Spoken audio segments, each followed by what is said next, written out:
देख रहे हैं एस न्यूज यूपी। तो चलिए शुरुआत करते हैं आज की कुछ खास बड़ी खबरों से। भोलेनाथ वाटिका में चल रही 7 दिवसीय श्रीमद् भागवत कथा के 7वें दिन कथा व्यास आचार्य संतोष भारद्वाज ने विभिन्न प्रसंगों पर प्रवचन दिए हैं। 7वें दिन कृष्ण के अलग अलग लीलाओं का वर्णन किया है। उन्होंने कहा है, माँ देवकी के कहने पर 6 पुत्रों को वापस लाकर माँ देवकी को वापस देना, सुभद्रा हरण का व्याख्यान कहना एवं सुदामा चरित्र का वर्णन करते हुए कथा व्यास आचार्य संतोष भारद्वाज ने बताया कि मित्रता कैसे निभाई जाए ये भगवान श्री कृष्ण सुदामा जी से समझ सकते हैं। उन्होंने कहा कि सुदामा अपनी पत्नी के आग्रह पर अपने सखा सुदामा से मिलने के लिए द्वारिका पहुंचे।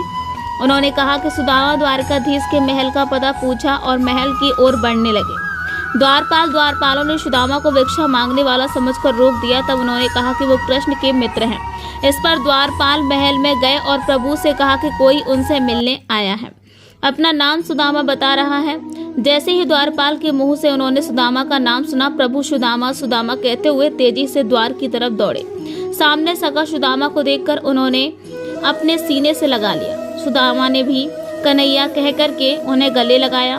दोनों की ऐसी मित्रता देखकर सभा में बैठे सभी लोग अचंभित हो गए। कृष्ण सुदामा को अपने राज सिंहासन पर बैठाया हुआ था और उन्हें कुबेर का धन देकर माला माल कर दिया।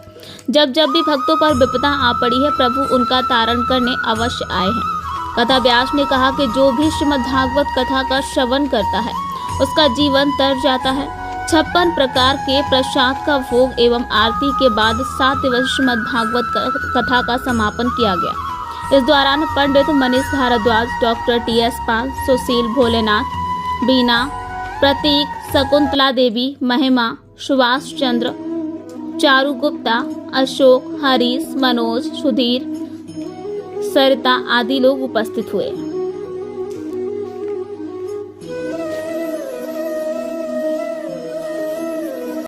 वक्त हो गया एक छोटे से ब्रेक का। ब्रेक के बाद फिर से हाजिर होंगे ऐसी कुछ खास बड़ी खबरों के साथ। तब तक के लिए नमस्कार।